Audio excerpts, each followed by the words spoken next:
नमस्कार, मी भूषण करंदीकर. थिंक सेतूच्या या पॉडकास्टमध्ये आपलं स्वागत. महानगरपालिका निवडणुकांचे पडघम आता वाजायला लागलेत आणि त्या दृष्टीनं आपण घोडबंदर रस्त्यावरती आलेलो आहोत. घोडबंदर रस्त्याच्या जवळचा अत्यंत महत्वाचा भाग ओवळा. ओवळामध्ये आज अशी परिस्थिती आहे की घोडबंदर रस्ता आपल्या सगळ्यांनाच माहिती आहे, विनाकारण वाहतूक कोंडीच्या समस्येमुळे हा रस्ता चर्चेत आलाय. या घोडबंदर रस्त्याच्या लगत राहणाऱ्या शहरी वस्त्यांमध्ये जे नागरिक आहेत त्यांच्या काही समस्या आहेत. या समस्या नेमक्या काय आहेत, त्याच्यावरती उपाय काय आहेत, हे सगळं आपण जाणून घेणार आहोत. भाजपचे उपशहर प्रमुख राम ठाकूर आपल्यासोबत आहेत. आपण त्यांचं स्वागत करूयात. सर, आपलं मनापासून स्वागत. नमस्कार. सर, आपण बघतोय घोडबंदर रस्ता, त्याच्या आजूबाजूला वाढत जाणारी नागरी वस्ती आणि एकूणच विस्तार खूप झालाय. आधी ते शेती होती या सगळ्या भागामध्ये, पण आता सिमेंटच्या उंच उंच बिल्डिंग्स उभ्या राहत आहेत. कसं पाहता या विकासाकडे? हा विकास किती आवश्यक होता? विकास तर हा गरजेचाच आहे. कारण आता बघतोय, पूर्वी इथे या घोडबंदर पट्ट्यामध्ये आले की पूर्ण शेतीच असायची. पूर्ण हिरवळ, मोठे मोठे झाडं, रोडला येताना छोटासा रस्ता, एक 20 फुटाचा पण रस्ता नसेल. एक दुसरी गाडी आली तर तिकडे समोरून दुसरी गाडी आली तर ती एक गाडीचा चाक तो रस्त्याच्या खाली उतरायचा. बरोबर. अशा प्रकारे तो पहिला घोडबंदर रस्ता होता. पण आता जेव्हा जवळजवळ एक 15-20 वर्षापासून बघतोय आपण, तर आता सध्या ह्या घोडबंदर रस्त्यावर अतिशय मोठमोठ्या बिल्डिंगी तयार होतात आणि शेतीचं प्रमाण आता खूप कमी झालंय. कारण विकास खूप वाढलेत. आता मोठमोठे IT पार्क आलेत, त्याच्यानंतर मोठे मोठे उद्योग इकडे आलेत. परंतु आता बघतोय तर शेतीमध्ये आता खूप प्रमाण इथे कमी झालंय. आणि बरोबर, शेती कमी होणार कारण आता इथे इमारतींचा विकास होतोय, नागरी वस्ती वाढतीये. पण मग या सगळ्यामध्ये जशी वस्ती वाढते तशा इतर गोष्टींवरती ताण येतो. म्हणजे मूलभूत गरजा ज्या असतात त्याच्यावरती ताण येतो. वाहतूक कोंडी तर सगळ्यांनाच माहिती आहे, पण पार्किंगची भेडसावणारी समस्या असेल. अशा नेमक्या कोणत्या समस्या तुम्हाला जाणवतात या सगळ्या विकासामुळे झाल्या? आता सर्वात महत्वाची गोष्ट म्हणजे आता घोडबंदर रस्त्यावर अतिशय म्हणजे परिस्थिती खराब आहे, ती म्हणजे आपली ट्रॅफिकची. आता सध्याच्या परिस्थितीमध्ये आता मी सांगतोय की सकाळी 7 वाजले की मुलांची शाळा असते. मुलं लोकांना कामाला जायचं असतं. पण त्यावेळेस मुलं जेव्हा शाळेत येतात तर एवढी ट्रॅफिक असते की ते वेळेवर पोहोचू शकत नाही. कारण त्यांना त्यांचे आजी आजोबा त्यांना शाळेमध्ये सोडायला येत बरोबर. असतात. त्याच्यानंतर त्यांचे आई वडील त्यांना मुलांना सोडून कामावर पोहोचू शकत नाही. कारण एवढी ट्रॅफिक असते, 2-2, 3-3, 4-4 तास गाडी हलत नाही. तर त्याच्यामुळे खूप लोकांना त्रास होतो. आणि बघतोय की प्रत्येक वेळेस बघतोय की आम्हाला नेहमी कॉल येत असतात सगळ्यांचे, की दादा खूप घोडबंदर रोड आपल्या या ओळा नाक्यावर बोला, कासर रोडवरली बोला, गायमुख बोला, प्रत्येक एरियामध्ये खूप म्हणजे गाड्यांची ट्रॅफिक झालेली आहे. तर त्याच्यामुळे हे शासनाने आपल्या त्या ट्रॅफिकवर लक्ष दिलं पाहिजे. ट्रॅफिकसाठी ज्या गाड्या रोडवर उभ्या राहतात त्यांना कुठेतरी रस्त्याला म्हणजे पार्किंगची व्यवस्था केली पाहिजे. आता बघतोय की आता दवाखान्यामध्ये म्हणजे लोक बाहेर निघतात मार्केटिंगला, त्यावेळेस सुद्धा लोकांच्या त्या गाड्या कुठे पार्किंग करणार? कारण बरोबर. रस्त्यावर गाडी उभी करायला सोडा, गाडी ट्रॅफिकच एवढी असते तर गाडी उभी करू शकत नाही. तर त्याच्यासाठी ही गाडी पार्किंगची व्यवस्था ही झाली पाहिजे. त्याच्यानंतर पाण्याची खूप मोठी समस्या आहे आमच्या घोडबंदर रोडवर आता. कारण प्रत्येक बिल्डिंग मधून मला रोजचा कॉल असतो. जवळजवळ 10 ते 15 रोजचे कॉल असतात, की आम्हाला पाणी अर्धा तासात आलाय, 15 मिनिटात आलंय. तर त्याच्यामुळे पाण्याची खूप मोठी समस्या आहे. तर त्याच्याकडे शासनाने लक्ष दिलं पाहिजे. आणि बाकीच्या ज्या गोष्टी अशा खूप आहेत. रस्ते खड्डे खड्डे एवढे आहेत, म्हणजे प्रत्येक गल्ली गेले तरी व्यवस्थित कामं नाही. तर त्याच्याकडे लक्ष दिलं पाहिजे. अशा बरोबर. सगळ्या गोष्टी आहेत. पावसाळ्यात पाणी साठण्याची पण एक समस्या खूप असते. खूप ठिकाणी असे पाडे आहेत. त्या ठिकाणी पाणी साचतं. थोडा 1 तास जरी पाऊस पडला तरी त्या ठिकाणी लगेच पाऊस म्हणजे पाणी डोफाच्या म्हणजे घरामध्ये शिरून 2-2 फूट पाणी साचतं. तर त्याच्याकडे एक खूप मोठे शासनाने लक्ष दिलं पाहिजे. बरोबर. आता हा भाग जरा विकसित होतोय, पण जेव्हा आपण असं म्हणू की जे जुनं नियोजन होतं त्याच्यामुळे या समस्या निर्माण झाल्यात का? खरोखर बरोबर बोलले तुम्ही. कारण हे आता नवीन नियोजन काहीच नाही. जे जुनं नियोजन होतं त्याच नियोजनात आता हे दिवस चाललेले आहेत. कारण नवीन नियोजन असतं तर म्हणजे जसे रस्ते मोठे झाले असते फटाफट किंवा नाले मोठे झाले असते. आता खूप ठिकाणी नाले म्हणजे गटारच नाही. तर गटारे नाही, त्याच्यामुळे पाणी 1 तास जरी पडला तरी पूर्ण ते तिथला जो परिसर असते तो पूर्ण भरून जातो. त्याच्यामुळे लोकांना म्हणजे मुलांना बोला, सिनियर सिटीजनला बोला, खूप त्रास होतो.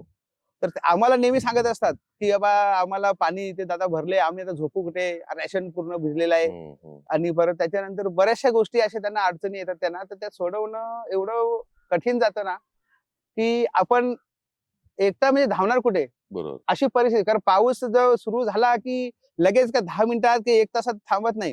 कारण 2-2, 3-3, 4-4 दिवस पूर्ण कंटिन्यू पाऊस पडत असतो. तर त्याचा फटका हा सर्वसामान्यांना, आपल्या गरीब जनतेला खूप मोठ्या प्रमाणावर भोगावा लागतो. खरंय. नियोजन करताना आता त्याचा विचार केला गेला पाहिजे आणि या सगळ्या नियोजनामध्येच खरं तर हे सगळं अंतर्भूत असलं पाहिजे. म्हणजे ट्रॅफिकची समस्या असेल, सांडपाणी व्यवस्थापन असेल, प पावसाळ्यामध्ये साठणारं पाणी असेल, रस्ते असतील. अ, तुम्ही खरं तर आज तुमच्याकडे पद नाही कुठलंही म्हणजे अ, पक्षाचं पद आहे. पण तुम्ही अजून लोकप्रतिनिधी नाही आहात. हं. पण तुम्ही जनसेवा करताय, समाजसेवा करताय. ही प्रेरणा नेमकी कुठनं आली आपल्याला? बघा, काम करायला की पदच पाहिजे असं नाही. हं, हं. मी हे समाजसेवा ही लहानपणापासून करतो. जेव्हा मी शाळेत होतो तेव्हापासून आता इथे परिसर आता एक 20 वर्षांनंतर हा मोठ्या प्रमाणात वाढलेला आहे. ह्याच्यापूर्वी आपल्या इथे आदिवासी पाडेच होते. त्याच्यानंतर एक गरीब वस्ती म्हणजे असे रूम छोटे-छोटे एक ₹100-200 असे भाड्याने लोकं राहायचे. एकदम गरीब परिस्थिती होती सगळ्यांची. पण त्या टायमाला माझ्याकडे म्हणजे बरेच लोकं यायचे, की दादा असं अंत्यविधी जरी झाली कोणाकडे असं मयत वगैरे हं, झालं, हं. की ते आपल्याकडे मला शोधत-शोधत यायचे, की दादा आमच्याकडे असं-असं झालंय, तर आम्हाला थोडीशी मदत कर. म्हणजे काय बरोबर. कारण परिस्थिती तशी होती. कारण दिवसाला म्हणजे कामावर जायचे लोकं तर एक ₹50 ₹40 हजेरी दिवसाची होती. तर त्यांना हे सगळ्या गोष्टी होणं शक्य नव्हतं. शक्य नाही. मग ते आम्ही ₹1000-1500 जरी दिले मी, तरी पण त्यांचं पूर्ण ते कार्य होऊन जायचं ते लाकडाचं बरोबर. वगैरे. परंतु म्हणजे ते दिल्यानंतर मग एक दिवशी आम्ही असंच बसलेलो होतो असेच आपल्या हं, घरी हं. आमच्या. तर ते मित्र माझे बोलले, की राम बोलते एवढे लोकं म्हणजे तुला शोधत-शोधत यावं लागतं. तर तू एक काम कर ना, ते व्यवस्था त्या स्मशानामध्ये ठेव, की लोकांना तुला शोधायला यायची गरज नाही हं, आणि ते हं. काय गरीब लोकांना सेवा जाते. तर ठीक आहे बोललो. मग तेव्हापासून मग मी ती लाकडांची व्यवस्था आणि बाकीचं सामान वगैरे मी ते ठेवायचो. मग तेव्हापासून ती आज जवळ-जवळ 18 ते 19 वर्ष झाली ती माझी सेवा चालू आहे आणि निस्वार्थ कोणाकडनं एकही रुपया आपण घेत नाही. एक देवाच्या आशीर्वादाने, आई-वडिलांच्या आशीर्वादाने ही सेवा आपली चालू आहे. तर हे अतिशय महत्वाची खरं तर ही गोष्ट असते. हां. कारण ज्यावेळेला घरातला माणूस जातं आणि त्यानंतर अंत्यविधी करायची वेळ येते. जर कोणाकडे पैसे नसतील तर फार मोठा प्रश्न उभा हो, राहतो. हो. तुम्ही ती अडचण दूर केली आहे अनेकांची. अ, हे नेमकं तुम्हाला का करावंसं वाटलं? म्हणजे ही व्यवस्था का करावीशी वाटली? व्यवस्था म्हणजे तुम्हाला एक सांगू का, की तुम्हाला आताच सांगितलं मी, की असे म्हणजे इथे वस्तीमध्ये आमचे जे लोकं राहायचे ते सर्वसामान्य म्हणजे मोलमजुरी करून लोकं ते पोट भरणारे. तर अशी जेव्हा जो प्रसंग येतो ना, त्यावेळेस पैसे जवळ नसायचे. मग ते नसायचे तर मग आता ही विधी तर पूर्ण झाली पाहिजे. मग त्याच्यासाठी मग मी ती व्यवस्था हे केली, की चला बोलू आपण एक सेवा आपण नाहीतरी त्या माध्यमातून जातच आहो. परंतु लोकांच्या ज्या मनामध्ये जे दुःख असतं आणि ती त्या टाईमाची जो वेळ असतो, तो प्रसंग असतो ना, तो आपण कुठेही त्यांचं ते पूर्ण केलं पाहिजे ह्याच्याकडे माझं लक्ष असायचं आणि मग ती सेवा मी तिथे चालू केली. परंतु ही सेवा करताना मला बऱ्याचशा वेळेला खूप अडचणी आल्या. कारण आपण ही सेवा फक्त नॉर्मल वस्तीत होती. परंतु आज म्हणजे वाघबिलपासून तर गायमुखपर्यंत जेवढी वस्ती आहे त्या ठिकाणी ती सेवा आपली पुरवली जाते. मला जवळ-जवळ एक एक प्रसंग मला आठवतो. 10 वर्षापूर्वीचा प्रसंग आहे. त्या प्रसंगामध्ये मला एक आवर्जून सांगावसं वाटतं, की त्या पिरियडला माझ्याकडे पैसे नव्हते. पैसे नव्हते आणि रात्री एक 10-1 वाजता मला एक कॉल आला, की असं-असं त्याची काही आई वारलेली काहीतरी, की दादा असं झालंय. सकाळी 7 वाजता त्याची अंत्यविधी होणार आहे. अरे बापरे! आणि त्यावेळेस लाकडं नव्हती तर मग मी अक्षरशः कुऱ्हाड घेतली आणि आमच्या आंब्याचं झाड इथे बाजूला सुकलेला होता. मग तो पूर्ण रात्रभर एक दुसऱ्याला सांगितलं तर लोकं काय ते राम ठाकूरचं हे असं म्हणजे हं. थोडंसं मला ते बरोबर वाटत नव्हतं. तर मी स्वतः ते कुऱ्हाड घेऊन आणि तोडायला लागलो. पण ते लाकडं कशी सुकलेली म्हणजे कडक असतात. ते कडक असतात ते आपल्याला सवय नाही. म्हणजे होती सवय तरी एवढी पूर्ण बरोबर. कंटिन्यू करणं योग्य नव्हतं. म्हणजे मला हे झेपत नव्हतं. म्हणजे हाताला हे जे असतात ना पूर्ण फोड आले, ते फोड आल्यानंतर ते फुटले, त्याच्यानं रक्त निघायला लागलं. मग ते लाकडू जे होतं कुऱ्हाडीचा दांडा, तो पकडायला सुद्धा मला होत नव्हतं. मग माझी स्वतःची आतमधली बॉडी असते ना, ती काढली, ती नरम असते ना, मग ती हाताला गुंडाळून ती पूर्ण रात्रभर म्हणजे जवळ 4-1 तास मला लागले त्याला. बापरे. तर 4 तास मी पूर्ण ते लाकडं हे तयार केली. मला समजलं की नाही आता ही एवढी पुरेशी लाकडं होतील. तेव्हा मी थांबलो, परंतु ती बॉडी जवळजवळ अर्ध्यापर्यंत भिजलेली रक्तांनी ती मी स्वतः बघितलेली आहे. परंतु मी आजपर्यंत एकही व्यक्ती तिथून असं रिटर्न जाईल असं मी कधी हे नाही केलं. देवाच्या कृपेने सगळं पूर्ण व्यवस्थित होतंय. थक्क करणारा अनुभव आहे हा. म्हणजे हो. इतकं मनापासून जर तुम्ही कार्य करत असाल, समाजसेवा करत असाल, तर मला असं वाटतं की तुम्ही आता म्हणजे सत्तेच्या राजकारणामध्ये आलं पाहिजे. तुम्हाला आता महानगरपालिकेच्या निवडणुका डोळ्यासमोर आहेत आणि आता तुम्ही एवढी समाजसेवा केलेली आहे आणि ही तर सगळ्यात मोठी समाजसेवा आहे. हो. आता काय नेमके मुद्दे तुम्ही मतदारांसमोर घेऊन जाताय? मला आपल्या घोडबंदर पट्ट्यामध्ये म्हणजे लोकांपर्यंत लोकांना हे बघा काही पैसे लागत नाही. आता इथे जी वस्ती वाढलेली आहे, जे सर्वसामान्य लोक आहेत, त्यांना फक्त आपल्या नगरसेवकांकडनं किंवा जे पदावर जे लोक आहेत त्यांच्याकडनं अपेक्षा फक्त एकच असते, लाईट पाहिजे त्यांना, पाणी व्यवस्थित पाहिजे, रोड व्यवस्थित पाहिजे आणि बाकीच्या गोष्टी ह्या मूलभूत ज्या आवश्यक गोष्टी आहेत त्याच पाहिजे असतात. परंतु हे सुद्धा हे लोक करायला तयार नसतात आणि निवडणुका आल्या की 1-4 महिने अगोदर त्यांचे फोन चालू होतात. कारण माझ्याकडे बरेचसे लोक असे उदाहरण सर आहेत की हे जे सत्ताधारी आहेत किंवा जे निवडून दिलेले जे लोक आहेत ते इलेक्शन झाल्याच्या नंतर फोन सुद्धा उचलत नाही. मी तुम्हाला हजारो उदाहरणं असं देईन की ते लोक फोन उचलत नाही. मग ते लोक मला फोन करतात, दादा असं असं प्रॉब्लेम आहे आणि मी कधी माझ्याकडे काही समस्या आली तर मी तो 100% सोडवण्याचा प्रयत्न करतो. कारण आपल्याकडे कुठलं पद नाही. मी आपल्या भारतीय जनता पार्टीचा पहिला मंडल अध्यक्ष होतो आणि आता मी ठाणे शहर उपाध्यक्ष आहे. परंतु माझ्या पद्धतीने जे काम मला वरिष्ठांचा पण नेहमी साथ असते. आमचे आमदार केलकर साहेब आहेत, आमदार निरंजन डावकर साहेब, आमचे आता जे नवीन आमचे संदीपजी लेले साहेब जिल्हा अध्यक्ष आहेत, याच्या अगोदर आमचे वाघुले साहेब होते. आम्हाला नेहमी सगळ्यांचं सहकार्य असतो. परंतु आता इथे जे समजा ज्या सुविधा आहेत तर प्रत्येक वेळी छोट्या छोट्या कारणांना आपण वरच्या वरिष्ठ नेत्यांना फोन करणं योग्य नाही. परंतु माझ्या हिशोबाने मला जे जमतात आणि ते 100% मी सोडवण्याचा प्रयत्न करत आणि एखाद दुसरी गोष्ट राहत असेल, परंतु मला वरिष्ठांचा पण नेहमी सपोर्ट असतो. तुम्ही तर म्हणताय आता पक्षाकडनं तुम्हाला पूर्ण पाठिंबा आहे, तुमचे वरिष्ठही तुम्हाला मदत करतात. राज्यात आणि देशामध्ये केंद्रात आणि राज्यामध्ये महायुती आहे, पण आता ती महापालिकेमध्ये राहील की नाही ह्याची थोडीशी शाश्वती कमी आहे. जर महायुती झाली नाही तर इथली राजकीय समीकरणं कशी बदलतील? महायुती झाली नाही तरी सुद्धा आता युती होते नाही होते ते वरच्या लेवलच्या नेते लोकांचे आमच्या वरिष्ठांचं काम आहे.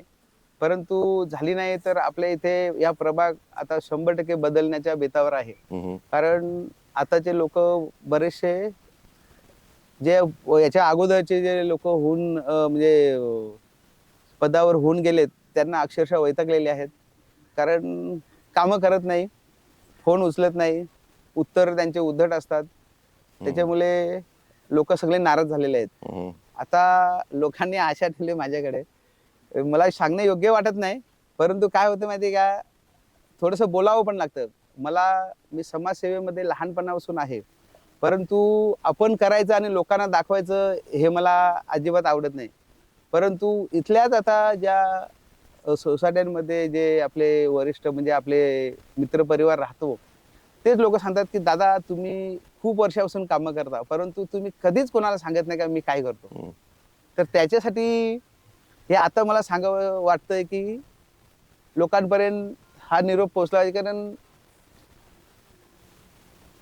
मला ते योग्य वाटत नाही सांगायला, परंतु काय होतं म्हणजे सांगितलं नाही तर लोकांना दिसत नाही. बरोबर आहे. असं सगळ्या गोष्टी मला सगळ्या सोसायटीच्या म्हणजे आपल्या लोकांकडनं समजतात. आपण जसं सांगताय की आपण समाजासाठी सदैव तत्पर असता, समाजाच्या कुठल्याही अडचणी असल्या आपण त्यासाठी कायम उपलब्ध असता. राम ठाकरेंची ओळख नेमकी काय आहे आणि तुमचं व्हिजन काय आहे? सर मी माझ्याबद्दल म्हणजे मी तुम्हाला सांगतो, मी जनतेचे जे वाक्य आहेत त्याच्याबद्दल म्हणजे ते मी सांगतो तुम्हाला. मी कधी लोक आता माझ्याकडे म्हणजे हक्काचा माणूस कोण तर राम ठाकूर असे म्हणजे बोलत असत डायरेक्ट, म्हणजे माझ्या तोंडावर नाही, परंतु लोक मला प्रत्येक पक्षाचे सगळीकडे चर्चा ह्या चालतच असतात. परंतु लोक मला सांगत असतात की राम तुझा विषय खूप चांगल्या प्रकारे इथे निघत होता. म्हणजे बऱ्याचशा ठिकाणावरनं मला त्याचे निरोप येतात की राम ह्यावेळेस खूप तुझ्यावर लोकांचा विश्वास आहे. कारण सगळ्यांनी बघितलंय, प्रत्येकाला आजमावून झालेला आहे इथे. परंतु ह्यावेळेस तुला चान्स द्यायचा आहे असं सांगत असतात ते मला. परंतु हे बघा, आपण सर्वसामान्य आहे. आपण जनतेमध्ये उभं राहून आपण काम करत असतो. कुणी काही 24 तास माझा फोन चालू असतो आणि ते फोन मला एखादा आला म्हणजे दुसऱ्या तिसऱ्या बेलला मी रात्री 2ला 3ला जरी करा. मी तुम्हाला प्रसंग सांगतो. एक वेळेस कासरवडवलीवरनं एक फोन आलेला होता. त्याच्यामध्ये असे प्रत्येक पक्षाचे लोक असे बसलेले होते. तर तिकडे प्रत्येकाला असे फोन करत होते ते. तर फोन करत होते तर एकांनी फोन उचलला नाही. तर शेवटी एक रणजित पाटील म्हणून एक व्यक्ती होता. त्या व्यक्तीने मला 3-3:30 वाजले असेल साधारण. त्यावेळेस मला फोन केला आणि नंबर सेव्ह नव्हता माझ्याकडे. मी फोन उचलला. हॅलो कोण? तर त्याने लगेच बोलला मला, "मामा मला काही काम नाही. फक्त मला बघायचं होतं, म्हणजे यांना सगळ्यांना दाखवायचं होतं, की फोन कोण उचलतंय आणि कोण कामाचा माणूस आहे. तर झालं काय ते सांग ना," बोललो. मी त्याला विचारलं. तर त्यांनी सांगितलं, "काही झालं नाही. फक्त आम्ही इथे बसलेलो, फक्त आजमावत होते प्रत्येकाच्या नेत्यांना, की कोण फोन उचलतोय." तर हा दुसऱ्या-तिसऱ्याच फोनला उचलला. "खूप बरं वाटलं मामा आणि इथे सगळे हारले होते, तुम्ही जिंकले होते," असे ते बोलला. आणि तो फोन त्यांनीच सांगितलं होतं, "ठेवा मामा, काही काम नाही." तर तो एक प्रसंग मला आठवतो. आणि त्यांनी एक मजा म्हणून त्यांनी तो म्हणजे त्यांची ती भावना होती की त्यांना तो बघायचा होता. परंतु असं काही नाही, मी कोणाचाही कॉल आला तरी मी फोन उचलतो. माझ्याकडे असे प्रसंग आहेत ना, की असे लोक राहायला इथे आलेत ना, त्यांना एकही व्यक्ती कोण ओळखत नसतो, त्यांचे शेजारी ओळखत नसतो, त्यांना माहीतच नसतं इथे बाजूला कोण राहतो. परंतु अशा लोकांना जेव्हा त्यांच्यावर प्रसंग येतात, तर त्यावेळेस बाजूच्या माणसं सांगतात की बाबा राम ठाकूरला फोन कर, तुझं काम होऊन जाईल. आणि ते लोक मला फोन असे बरेच झाले, म्हणजे ते किस्से म्हणजे सांगायला गेलो तर मला पूर्ण दिवस पण कमी पडेल, एवढे माझ्याकडे उदाहरणं आहेत. मग ते मला फोन करतात, "दादा आम्हाला असा प्रॉब्लेम आहे, तर मी आता काय करू?" मग त्यांना मी सांगतो, "बघा तुम्ही काही टेन्शन नका घेऊ. तुम्हाला जी पण मदत लागली ती माझ्याकडनं होईल आणि ती 100% मी करत असतो." त्याच्यामुळे इथे घोडबंदर प्रभाग, आमच्या घोडबंदर पट्ट्यामध्ये राहणाऱ्या लोकांना म्हणजे माझ्याबद्दल असा विश्वास माझ्यावर झालेला आहे, की राम ठाकूर अर्ध्या रात्रीला उभा राहतो. असा त्यांना विश्वास झालेला आहे. आणि मला आणि एक दुसरं सांगायचं आहे, की ह्या गोष्टी समजा अडचणीच्या झाल्या. परंतु लोकांना ज्या गरजेच्या गोष्टी आहेत, पाण्याची व्यवस्था आहे. पाणी आता घोडबंदर रोडवर एवढा तुटवडा आहे पाण्याचं, की आता ज्या उभ्या वस्त्या आहेत, अशा खूप सोसायट्या आहेत, की त्या सोसायटीचे लोक आता घरं सोडून जायला निघालेत. का? तर पाण्याच्या प्रश्नामुळे. पाणी नाही. त्यांना प्यायला पाणी नाही. बाकी वापरायला सोडूनच द्या. पण प्यायला सुद्धा पाणी नाही. तर असे लोक मला सांगतात, "दादा आम्ही फ्लॅट विकायला लागलोय. कारण आम्हाला ते सोडून जातात." काय कारण काय? तर पाणी नाही. पाण्यासाठी सुद्धा आम्ही खूप आंदोलनं केलेले आहेत. तर याच्यानंतर आता नगरसेवकचे पद येत आहे. तर त्या टायमाला आमचा जर लोकांचा तर विश्वास आहे आपल्यावर आणि ते आपण 100% सोडवण्याचा प्रयत्न करणार आहे मी. त्याच्यानंतर रोडचा विषय आहे. रोड पण एवढे आंदोलनं केलेत. आमच्या त्या आंदोलनासाठी आम्हाला नेहमीच आमचे आमदार संजय केलकर साहेब आहेत, आमदार आमचे निरंजन डावकर साहेब आहेत, तसेच संदीप लेले साहेब आहेत. आम्ही मागेच आता ओवळा नाक्यावर सुद्धा आंदोलन केलेलं होतं. ते सगळेजण येऊन तिथे आंदोलनात सहभागी झाले. आमचे आमदार आहेत, जिल्हाध्यक्ष आहेत. तर मोठ्या प्रमाणावर तो आंदोलन झाला आणि तो रस्ते तयार करतात. परंतु रस्ते तयार केल्यानंतर लगेच दुसऱ्या तिसऱ्या दिवशी खड्डे पडतात जसे होते. पण असं का होतं हेच मला समजत नाही. आपण लोक टॅक्स भरतात, सगळ्या गोष्टी वेळच्या वेळेस तुम्ही वसूल करता पब्लिकवरनं आणि ते पब्लिकवरनं वसूल केल्यानंतर पण पब्लिकला तुम्ही सुविधा देता कुठे? आता पब्लिकला सुविधा म्हणजे नॉर्मल आहेत ना त्या. अगदी खरं. तुम्हाला काय पब्लिक आहे, तुमच्याकडनं काही पैसे मागत नाही. फक्त मूलभूत सुविधा ज्या आहेत त्याच मागत असतात. त्या सुद्धा देऊ शकत नाही. परंतु आता मी विचार केलेला आहे. मला हे राजकारण पहिली गोष्ट मला आवडतच नव्हतं. परंतु आता मी ठरवले, कारण लोकांच्या एवढ्या समस्या वाढलेत. समस्या फक्त वाढलेत काय? रोड, पाणी, लाईट हेच आहेत. बाकी कुठल्या गोष्टी हे पण हे आपले इथले नगरसेवक होऊन गेले ते देऊ शकत नाही, तर मग त्याच्यासाठी आपण मागे राहून चालणार नाही. आपल्याला लोकांच्या 100% समस्या सोडवण्याचा मी प्रयत्न करणार आहे आणि करणार ते. जनतेचा जसा माझा विश्वास आहे तर त्यांच्या विश्वासाला मी कधी तडा जाऊ देणार नाही, हे मी त्यांना सांगू इच्छितो. तुमचा हा आत्मविश्वासच खूप काही सांगून जातोय. कारण कसं आहे, की जसं तुम्ही म्हणता, की आधीच्या लोकप्रतिनिधींनी जितकं म्हणावं तितकं काम केलं नाही. समस्या तशाच राहिल्या. हो. आता आगामी काळामध्ये निवडणुका येत आहेत. तुम्ही म्हणलात, की शहरी वस्ती इथे खूप आहे. म्हणजे उंच-उंच इमारती उभ्या राहतात. हो. पण तुमच्या प्रभागामध्ये मिश्र वस्ती आहे. म्हणजे हो. आदिवासी पाडे पण खूप आहेत. आदिवासी पाडे पण खूप. तर तिथपर्यंत तुम्ही कसे पोहोचणार आहात? बघा, आता तिथपर्यंत पोहोचण्यासाठी ऑलरेडी माझं सगळ्या पाड्यांवरती प्रत्येक घरामध्ये माझी ओळख आहे. प्रत्येक कुठल्याही घरमध्ये या घोडबंदर पट्ट्यावरती जे आमचे पाडे आहेत, आमचे गाव आहेत, कुठल्याही घरामध्ये तुम्ही मला घेऊन चला आणि त्या घरामध्ये घुसा आणि त्या घरामधले प्रत्येक व्यक्ती मला ओळखतो. आज मी लहानपणी म्हणजे आमचे वडिलोपार्जित म्हणजे आमचं गावच हे आहे. त्याच्यामुळे आडव्या वस्तींचा मला काही प्रॉब्लेम नाही. प्रत्येक घरामध्ये मी जाऊ शकतो, जेवू शकतो, एवढी माझी तिथे ओळख आहे. त्याच्यानंतर उभ्या वस्त्या आहेत. उभ्या वस्त्यांमध्ये पण प्रत्येक ज्या सोसायट्या आहेत, मोठमोठ्या सोसायट्या आहेत. तर प्रत्येक सोसायट्यांमध्ये बऱ्यापैकी लोकं माझ्या संपर्कात आहेत. त्या सर्वांना विश्वास आहे, की राम ठाकूर आता आपल्या ज्या समस्या आहेत त्या सोडवण्याचा प्रयत्न करतील. कारण आता ते निवडणुका आलेत. मागे मागे आता जे आपले इच्छुक म्हणजे उमेदवार होते, जे नगरसेवक होते, ते लोकं आता इथे बोलायला लागलेत, की आम्हाला निवडून दिलं तर आम्ही रस्ते चांगले करू, पाण्याची म्हणजे पाणी तुम्हाला देऊ, हे देऊ. पण हे तुम्हाला बोलायला लागतं का? बरोबर. आज तुम्ही कित्येक वर्षापासून इथे सत्ता भोगताय. प्रत्येक आता जे सत्ता म्हणजे आता ही कुठे इथे कोणाची आहे ती सर्वांना माहिती आहे. परंतु आता हे लोकं बोलतात, की आम्हाला तुम्ही निवडून द्या. आता मीटिंग एक चालू केल्या. आता लोकं कोणाच्या पूजेला जातात, कोणाच्या लग्नाला जातात. हे आता जायला लागलं. का? तर राम ठाकूर प्रत्येकाच्या घरी पोहोचतो म्हणून. तर याच्या अगोदर कधी ह्या लोकांना कोणाचे घरं दिसले नाही, कोणाचे सुख दिसले नाही, कोणाचे दुःख दिसले नाही. आता हे लोकं फिरायला लागले. का? तर राम ठाकूर प्रत्येकाच्या घरी पोहोचतो म्हणून. तर मी बऱ्याच ठिकाणी आता बघतोय ना, ते मला ते बोलतात, "अरे राम, तू सगळीकडेच असतो." तर सगळीकडे असल्यावर जनतेचे म्हणजे जनता आपल्याला बरोबर आहे. बोलवते, मी तिथे पोहोचतो. आणि आता हे लोकं आता त्या कामाला निघालेत. मग एवढे वर्ष करता काय तुम्ही? बरोबर मला आहे. यांना एक प्रश्न विचारायचा आहे, की तुम्ही एवढे वर्ष करता का? मागे त्यांनी जनता दरबार असा म्हणजे रस्त्यावरतीच घेतलेला होता दुबे कंपाऊंडला. तेव्हा ते लोकं बोलत होते, की इथे आम्ही सगळ्यांची कामं म्हणजे पूर्ण केलेली आहेत. एकही काम केलेलं पूर्ण नव्हता. तिथे माझी त्यांची भांडणं झालेली. 5 फायर ब्रिगेडचे इथे हे म्हणजे 5 दवाखाने उघडलेत. त्याच्यानंतर ग्राउंड 5 बनवलेत. त्याच्यानंतर असे खूप काही खोट्या गोष्टी उपक्रम. सांगत होते. बरोबर आहे. सगळ्या गोष्टी खोट्या होत्या. मी त्यांना तिथेच विचारलं, का बाबा इथे एक तरी वस्तू दाखवा. ग्राउंड कुठे 5 आहेत ते दाखवा. तुम्ही अग्निशमन दलाच्या जे इथे एक एक आपली शेड उभी केली आनंदनगरला. ती शेड उभी करून जवळ-जवळ 4 वर्ष झाली असतील. परंतु अजून त्या शेडमध्ये गाडी उभी नाही. इथे मोठमोठ्या वस्त्या आहेत, मोठमोठ्या बिल्डिंग 40-40 मजल्याचे टॉवर आहेत. त्या टॉवरमध्ये बाय चान्स यदाकदाचित जर काही असा अपघात घडला, तर तिथे पोहोचणार कसे? कारण तिथे आता माजिवड्या किंवा दादोजी कोंडदेववरनं गाडी ये तर त्या घराचं राख रांगोळी होऊन जाईल. अशा प्रकारचं इथे ट्रॅफिक आहे. तर आता हे यांनी सांगतात आम्ही बांधलंय, पण अजून त्याच्यात गाडी नाही. बरोबर. मग ती गाडी येईपर्यंत पूर्ण त्या घराचा कचरा होऊन जाईल, राख होऊन जाईल. तर त्या गोष्टी आम्ही 100% सोडवणार. कारण आम्हाला जनतेला सुविधा द्यायच्यात. जनतेच्या ज्या गरजा आहेत त्या आम्हाला पूर्ण करायच्यात. पैशाला आम्ही मोजत नाही. बरोबर. आम्हाला माणुसकीला आणि आम्ही जनतेच्या ज्या प्रश्न आहेत त्या प्रश्नांकडे आम्ही लक्ष देतो. एक शेवटचा प्रश्न मी तुम्हाला विचारतो आणि मग आपण ही मुलाखत थांबूया.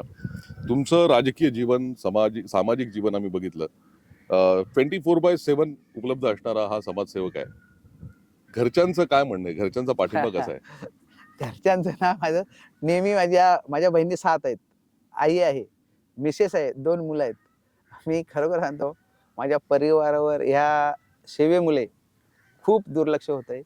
माझ्या आई नेहमी ओरडत असते, "अरे राम, कशाला तू म्हणजे असं म्हणजे तू परिवाराला एकही टाईम देत नाही." माझी मिसेस या मी 100 वेळा तयाऱ्या केलेल्या आहेत आणि त्या मोडलेल्या आहेत. माझ्या मुलांना शाळेमध्ये जेव्हा शिकत होते त्यावेळेस त्यांच्या मीटिंग्स असायच्या. काही शनिवारी आता मीटिंग असायच्या. तर त्या मीटिंगला जाता येत नसत. काय तयारी करायचो मी. परंतु अचानक काही काम आलं, की मग तिकडे मला जायला लागायचं. मग ती बायको वैतागायची, "ते अरे तुम्ही म्हणते मुलांवर पण लक्ष, माझ्यावर तर नाही देत, मुलांवर लक्ष देत नाही तुम्ही." माझ्या बहिणी पण मला खूप ओरडतात, "अरे भाई तू का म्हणजे एवढा तू म्हणजे एवढं तू घेऊन धरून बसला एकदम काय, तर आम्हाला पण सर्व लक्ष दे ना, आमचे बरोबर. पण काय सुख-दुःख असतं, आमच्याकडे पण येत जा कधी." परंतु तुम्हाला एक मोठा किस्सा सांगतो. सांगावसं वाटत नाही, परंतु माझ्या मोठी बहिणीचं कॅन्सरचं ऑपरेशन होतं. माझीवड्याला हॉस्पिटल आहे लेफ्ट साइडलाच. भिवंडी रोडला लागून लगेच माझीवडा पोलीस ट्रॅफिकच्या लेफ्ट साइडला आहे. तर तिथे कॅन्सरचं ऑपरेशन होतं एक 4 वर्षापूर्वी. तर मी इथून वाघबिलपर्यंत पोहोचलेलो होतो. तर त्या ठिकाणी एकदा ॲक्सिडेंट झाला आपल्या इथेच. तर मला फोन आला, "दादा असं झालं, फटकन या आयला." त्यांना मी सांगितलं, "बरं बाबा मी अशा ठिकाणी" "नाही, नाही तुम्ही पाहिजे, बाकी कोण इथे लक्ष देणार नाही." मी तिकडनं टर्न मारला आणि ते बहिणीचं ऑपरेशन सोडलं, कारण बहिणीचं ऑपरेशन चालू होतं. मी पण तिथे जाऊन काही करणार नव्हतो. परंतु तो ऑपरेशन सोडून आणि मला बहिणी सगळ्या तिथे होत्या. माझे भाचे होते. माझ्या बहिणीचा मुलगा म्हणतो, "मामा कुठे आहे?" माझ्या भाची सांगत, "मामा कुठे आहे? लवकर ये." परंतु मी तिथे न जाता पहिला त्या समस्या जे ऍक्सिडेंट एकदम हे झाला होतं होता. ना, तिथे मी पोहोचलो आणि त्यांना तिथे जे मला ते ज्यांचं ते काम होतं ते मी फटकन करून आणि तिकडनं मग पुढे गेलो. असे प्रकार मी खूप वेळेला हे केलेले आहेत. कारण म्हणजे घरात कधीच मला वेळ द्यायला भेटला नाही. आजपर्यंत पण नाही भेटला नाही. आता तर एवढा हे झालंय ना, की मला थोडा सुद्धा वेळ घरामध्ये जेवण सुद्धा मला वेळेवर मिळत नाही आणि जेवणाचा टायमिंगच नाही. किती वाजता जेवतो ते. बरोबर आहे. 24 तास जर का जनतेसाठी तुम्ही उपलब्ध असाल, हं. तर तुमच्या जेवणाच्या, झोपण्याच्या वेळाच नाहीत आणि ते साहजिक आहे. मात्र तुम्ही जनतेसाठी उपलब्ध आहात, हा सगळ्यात महत्त्वाचा मुद्दा आहे. घरच्यांना पण थोडंसं लक्ष द्या त्यांच्याकडे. त्यांनाही खुश ठेवा आणि मला असं वाटतं, की यापुढच्या काळामध्ये तुमच्या या सगळ्या राजकीय वाटचालीला आणि तुमच्या कौटुंबिक जीवनाला सुद्धा आमच्याकडनं खूप साऱ्या शुभेच्छा. पुन्हा आपण नक्कीच भेटू या सगळ्या निवडणुकीच्या धामधुमीनंतर. तोपर्यंत नमस्ते. तुमची राजकीय वाटचाल अशीच बहरत राहो. बस तुम्हाला नमस्ते. यश मिळो हीच सदिच्छा. बस धन्यवाद. नमस्ते.